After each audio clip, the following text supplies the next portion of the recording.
कभी कभी जिंदगी आपको इतना तोड़ देती है कि आईने में अपना चेहरा भी अजनबी लगने लगता है। बारिश की बूंदें धीरे धीरे सड़क पर गिर रही थीं।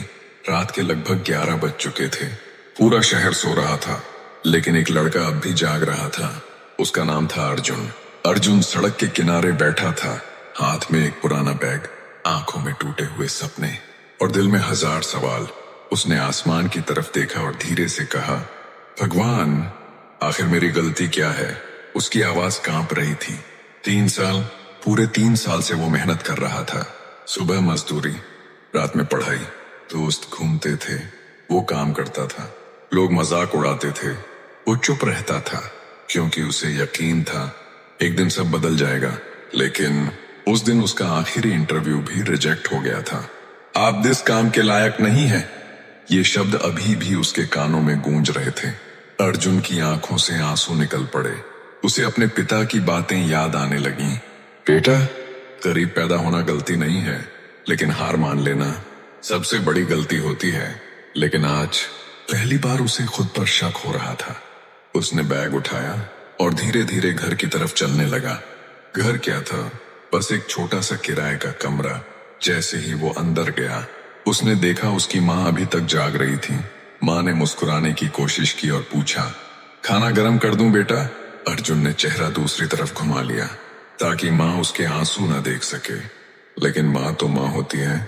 वो उसके पास आई और उसके सिर पर हाथ रखकर बोली, फिर से नहीं हुआ ना? इतना सुनते ही अर्जुन टूट गया। वो जमीन पर बैठ गया और रोते हुए बोला, माँ, मुझसे नहीं होगा अब। मैं थक गया हूँ। हर जगह रिजेक्शन, हर जगह बेइज्जती। शायद मैं सच में किसी लायक नहीं हूँ। माँ की आंखें भी भर आईं, लेकिन उन्होंने खुद को संभाला और धीरे से कहा, जब पक्षी जिंदा होता है तो वो चींटी को खाता है, लेकिन जब पक्षी मर जाता है तो वही चींटियां उसे खा जाती हैं। अर्जुन चुपचाप सुन रहा था। माँ ने आगे कहा, समय सबका बदलता है बेटा, बस इंसान को हार नहीं माननी चाहिए। कमरे में कुछ देर तक खामोशी रही। फिर माँ अंदर गईं और एक पुरानी डायरी लेकर आईं।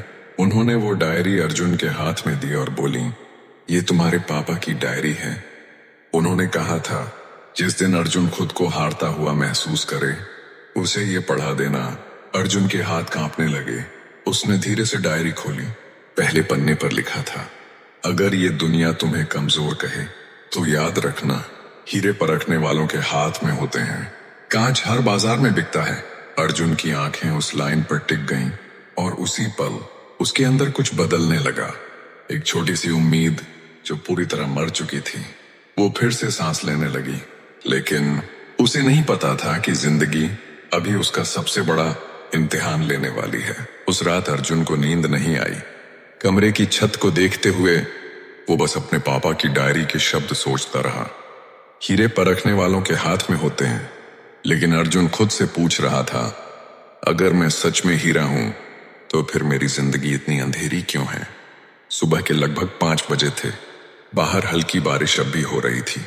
अर्जुन चुपचाप उठा और बिना कुछ खाए घर से निकल गया। माँ ने पीछे से आवाज दी, बेटा, इतनी सुबह कहाँ जा रहे हो? अर्जुन रुका, लेकिन पीछे मुड़कर नहीं देखा। उसने बस इतना कहा, माँ, खुद को ढूंढने। ये सुनकर माँ की आंखें भर आईं। अर्जुन सड़क पर चलता जा रहा था। हर तरफ लोग अपनी जिंदगी में व्यस्त थे, लेकिन अर्जुन के अंदर एक तूफान चल रहा था। कुछ दूर जाकर वो एक पुल के पास रुक गया। वही पुल जहां वो बचपन में अपने पापा के साथ आया करता था। उसे याद आया, एक बार उसने अपने पापा से पूछा था, पापा, अगर मैं हार गया तो? तब उसके पापा मुस्कुराए थे और बोले थे, बेटा, हारना बुरा नहीं होता। बुरा तब होता है जब इंसान कोशिश करना छोड़ देता है। अर्जुन की आंखें भर आईं। उसने धीरे से अपने आंसू पोंछे। तभी उसके फोन पर कॉल आया। फोन उसके दोस्त विकास का था। अर्जुन ने कॉल उठाया। विकास ने हंसते हुए कहा, ओ भाई, अभी तक नौकरी नहीं मिली। अर्जुन चुप रहा। विकास फिर बोला, सच बोलूं, तू सपने बहुत बड़े देखता है, तेरे बस का नहीं है ये सब। ये शब्द तीर की तरह अर्जुन के दिल में लगे। कुछ सेकंड तक खामोशी रही। फिर अर्जुन ने धीरे से कहा, शायद तू सही कह रहा है, और उसने कॉल काट दिया। उसकी आंखों से आंसू गिरने लगे। कभी कभी अपने भी ऐसे जख्म दे जाते हैं जो दुश्मन भी नहीं देते। अर्जुन पुल की रेलिंग पकड़कर खड़ा था। उसके दिमाग में सिर्फ एक ही बात घूम रही थी, क्या सच में मैं हार चुका हूं? तभी उसकी नजर सामने एक बूढ़े आदमी पर पड़ी। बारिश में भीगा हुआ वो आदमी सड़क किनारे चाय बेच रहा था, लेकिन उसके चेहरे पर मुस्कान थी। अर्जुन कुछ देर उसे देखता रहा, फिर ना जाने क्यों वो उसके पास चला गया। बूढ़े आदमी ने मुस्कुराकर पूछा, चाय पियोगे बेटा?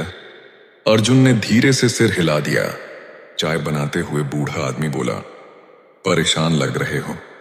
अर्जुन हंस पड़ा, लेकिन वो हंसी दर्द से भरी हुई थी। उसने कहा, जिंदगी ने मजाक बना दिया है। बूढ़ा आदमी कुछ सेकंड चुप रहा, फिर बोला, एक बात बताऊं? अर्जुन उसकी तरफ देखने लगा। बूढ़े आदमी ने कहा, जब मैं 25 साल का था तब मेरे पास घर था, परिवार था, पैसा था। उसने चाय का कप अर्जुन की तरफ बढ़ाया और मुस्कुराते हुए बोला, आज मेरे पास कुछ भी नहीं है, फिर भी मैं हारा नहीं हूं। अर्जुन ध्यान से उसकी बातें सुन रहा था। बूढ़े आदमी ने आसमान की तरफ देखा और कहा, जिंदगी कभी आसान नहीं होती बेटा, बस इंसान मजबूत होता जाता है। ये शब्द सीधे अर्जुन के दिल में उतर गए। बारिश अब धीरे धीरे रुक रही थी और शायद अर्जुन के अंदर का तूफान भी, लेकिन उसे नहीं पता था कि अगले ही दिन उसकी जिंदगी में कुछ ऐसा होने वाला था जो उसे पूरी तरह बदल देगा। अगले दिन सुबह अर्जुन जल्दी उठ गया। कई दिनों बाद उसकी आंखों में थोड़ी सी उम्मीद दिखाई दे रही थी। उसने अपने पापा की डायरी फिर से खोली। आज उसमें एक नई लाइन लिखी दिखी, जिस दिन सब तुम्हारे खिलाफ हो जाए उस दिन खुद का साथ कभी मत छोड़ना। अर्जुन कुछ देर तक उस लाइन को देखता रहा, फिर उसने आईने में खुद को देखा। थका हुआ चेहरा, आंखों के नीचे काले घेरे, लेकिन आज उसकी आंखों में हार नहीं थी। उसने खुद से कहा, एक आखिरी कोशिश, बस एक आखिरी कोशिश। उस दिन शहर में एक बड़ी कंपनी का इंटरव्यू था। हजारों लोग आए हुए थे, सबके हाथ में फाइलें थीं, चेहरे पर कॉन्फिडेंस था और एक तरफ अर्जुन खड़ा था।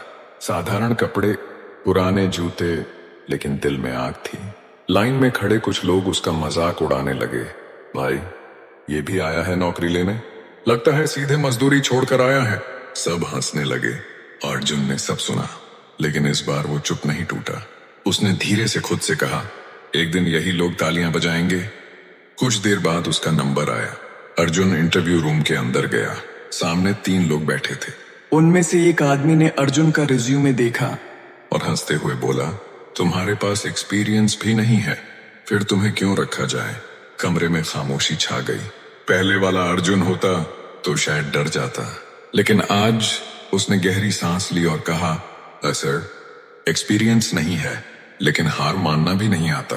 तीनों लोग उसकी तरफ देखने लगे। अर्जुन आगे बोला, गरीब हूं सर, लेकिन सपने बहुत बड़े हैं और मैं उन्हें पूरा करके रहूंगा। उसकी आवाज में दर्द भी था और जुनून भी। इंटरव्यू लेने वाले लोग अब गंभीर हो चुके थे। उन्होंने अर्जुन से कुछ और सवाल पूछे और अर्जुन ने पूरे आत्मविश्वास से जवाब दिए। करीब 20 मिनट बाद अर्जुन बाहर आ गया। उसका दिल तेजी से धड़क रहा था। कुछ देर बाद कंपनी का एक आदमी बाहर आया और जोर से बोला, अर्जुन। अर्जुन घबराकर खड़ा हो गया। उस आदमी ने मुस्कुराकर कहा, कंग्रेचुलेशंस, यू आर सिलेक्टेड। ये सुनते ही अर्जुन की आंखें भर आईं। उसे ऐसा लगा जैसे सालों का दर्द अचानक पिघल गया हो। उसने कांपते हाथों से अपने पापा की डायरी को सीने से लगा लिया और आसमान की तरफ देखकर धीरे से कहा, पापा, मैं हार नहीं माना। उसकी आंखों से आंसू लगातार बह रहे थे, लेकिन इस बार ये आंसू दर्द के नहीं थे, ये जीत के आंसू थे। अर्जुन घर की तरफ भागा। जैसे ही उसने दरवाजा खोला, उसकी माँ सामने खड़ी थी। अर्जुन कुछ बोल नहीं पाया। उसने बस अपनी माँ को गले लगा लिया। माँ समझ गई।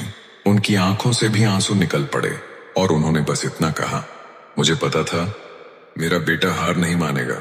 कमरे में खामोशी थी, लेकिन उस खामोशी में एक माँ की जीत छिपी थी, एक बेटे की मेहनत छिपी थी और उस इंसान की कहानी छिपी थी जिसने जिंदगी से हार मानने से इनकार कर दिया। याद रखना, जिंदगी में बुरा समय सबका आता है, लेकिन जो इंसान आखिरी सांस तक कोशिश करता है, एक दिन किस्मत भी उसके आगे झुक जाती है। जिनके सपने बड़े होते हैं उनकी परीक्षाएं भी बड़ी होती हैं। अगर आज दर्द सह रहे हो तो यकीन रखना कल वही दर्द तुम्हारी सबसे बड़ी ताकत बनेगा। हार कर बैठने वालों की कहानी खत्म हो जाती है, लेकिन लड़ने वालों की कहानी इतिहास बन जाती है। वक्त दिखाई नहीं देता, लेकिन बहुत कुछ दिखा जाता है। जिस दिन तुमने मुश्किलों के सामने झुकना छोड़ दिया, उस दिन जिंदगी भी तुम्हारे सामने झुक जाएगी। इसलिए हालात कैसे भी हों, बस खुद पर भरोसा रखना और कभी हार मत मानो। आपका एक सब्सक्राइब हमारा हौसला बढ़ाता है। चैनल को सब्सक्राइब कर लेना दोस्तों।